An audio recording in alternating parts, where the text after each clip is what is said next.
არის მხოლოდ დასაწყისი. Ამას აუცილებლად მოყვება კიდევ უფრო მეტი კომპანიების დასანქცირება.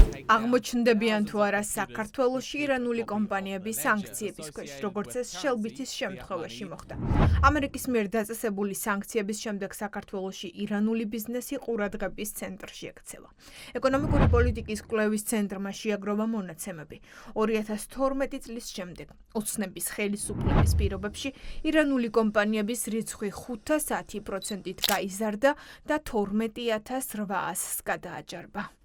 როდესაც 510%-ით არის რაღაცა გაზრდილი, მას უნდა მოყვებოდეს ეკონომიკური აქტივობა, საინვესტიციო აქტივობები და ამ მიმართულებით არც არანაირი ინვესტიციები არ განხორციელებულა ქვეყანაში, არც არავის გადასახადები გადაუხდია, არც არანაირი თანხების შემოსულა, არც ახალი სამუშაო ადგილები შექმნილა, რაც კიდევ ერთხელ ცხადყოფს და ნებისმიერი ქვეყნის ფინანსური ზედამხედველობის ასე ვთქვათ ორგანოსთვის და ესეთი გახლავთ საქართველოს ეროვნული ბანკი, ეს იქნებოდა წითელი სიგნალი ყენებენ აი ამ ალტერნატიულ ფინანსური გადახდის და ფინანსური გადარიცხვების საშუალებებს, რომლის მეშვეობითაც ახორციელებენ თავიანთ ჩემი აზრით დანაშაულებრივ საქმიანობას და არიან ჩართული საერთაშორისო ტერორიზმის ხელშეწყობაში. ისეთი შთაბეჭდილება რჩება, რომ ყველა მიცის, რომ ეს ნებადართულია ბიძინა ივანიშვილის რუსული რეჟიმის მხრიდან და ამიტომაც არ არის ამ ყველაფერზე არანაირი რეაგირება. რაღაცა თვითგადარჩენის რეჟიმში ვართ, ხო და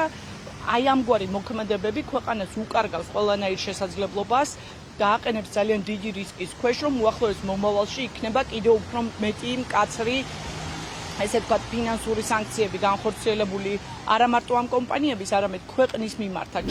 რას საქმიანობენ ეს კომპანიები? არის მთავარი კითხვა, რომელიც სპეციალისტებს აქვთ.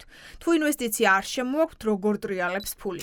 თუ ერთი ირანული კომპანია კრიპტოვაჭრობის საშუალებით ფულს ათეთრებდა და ირანის რევოლუციის გუშაქთა კორპუსს სანქციებისგან თავის არიდებაში ეხმარებოდა, რა გარანტია გვაქვს, რომ იგივე ქსელში სხვა კომპანიებიც არ მონაწილეობენ?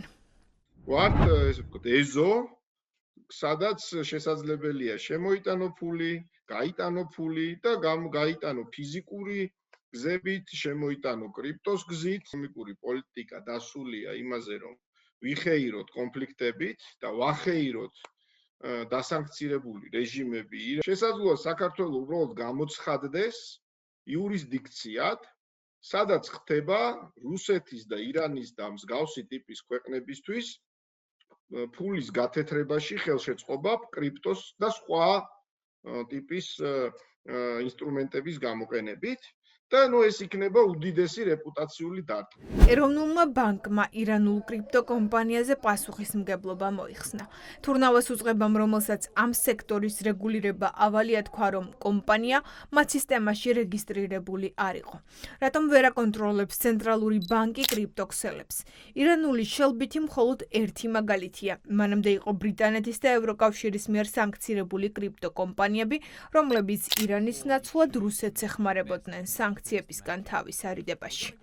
ეს არის უბრალოდ პასუხისმგებლობისგან თავის არიდების ცდილობა, არც თუ ეფექტური სხვათა შორის. ჟღერს შემდეგნაირად, რომ პოლიციამ რო თქვა განაცხადოს, რომ კონკრეტული პირიო აღრიცხვაზე არ ყავდა აყვანილი და თუ დანაშაული ჩაიდინა ჩვენ რა შუაში ვართო. ქვეყანაში არსებობს ძალიან ბევრი ინსტიტუცია, რომლებსაც აქვს ის ფილტრები, რომელმა ფილტრებმაც მსგავსი პრობლემები და მსგავსი შემთხვევები არ უნდა გაატაროს. ფაქტია, რომ ამ ფილტრებმა ვერ იმუშავა, ყველა ინსტიტუციას გაეპარა ეს кейსი. ათობით ირანული ბიზნესი ერთ მისამართზე რეგისტრირდება ხოლმე. მათი საქმიანობის შესწავლა სახელმწიფო უსაფრთხოების სამსახურს დიდი ხანია მკვლევარები სთხოვენ. ქართული ოცნება საეჭვოს ვერაფერს ხედავს. ირანული კრიპტოკომპანიის სანქცირების შემდეგ ეროვნულ ბანკში ამბობენ, რომ კომპანიები სწორედ იმიტომ ცდილობენ რეგისტრაციისთვის თავის არიდებას, რომ ცენტრალური ბანკის კონტროლის მექანიზმები მკაცრია. ნებისმიერი პირი, რომელიც რეგისტრაციის ან ლიცენზირების გარეშე ოპერირებს, ეწევა უკანონო სამეწარმეო საქმიანობას და ბუნებრივია ვერ მოექცევა ეროვნული ბანკის რეგულირების და ზედამხედველობის ქვეშ.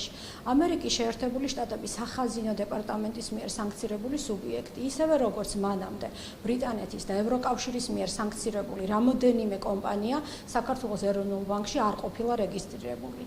ის რომ ამ რამდენიმე სანქცირებულმა კომპანიამ რეგისტრაციას თავი აარიდებს, კიდევ ერთხელ ხაზს უსვამს იმას, რომ ეროვნული ბანკის მარეგულირებელი ჩარჩო და ბაზარზე დაშვების მოთხოვნები საკმაოდ მკაცრია და ის არ წარმოადგენს პროცედურას, რომელიც არის ფორმალური. არ იყო რეალურად ეს კომპანია არც რეგისტრირებული, არც მიუმართავს ეროვნული ბანკისთვის და შესაბამისად რეალურად შეგვიძლია თქვა, რომ უკანონო საქმიანობას ახორციელებდა. გარდა ამისა, რამდენადაც ჩემთვის ცნობილია, მისთვის უკვე სამწარმოო საქმიანობაც უკვე გაუქმებულია. აქედან გამომდინარე, თამამად შეგვიძლია თქვა, რომ საქართველოში რეალურად მსგავსი ტიპის არალეგალური ოპერაციები ძალიან მკაცრად მონიტორინგდება.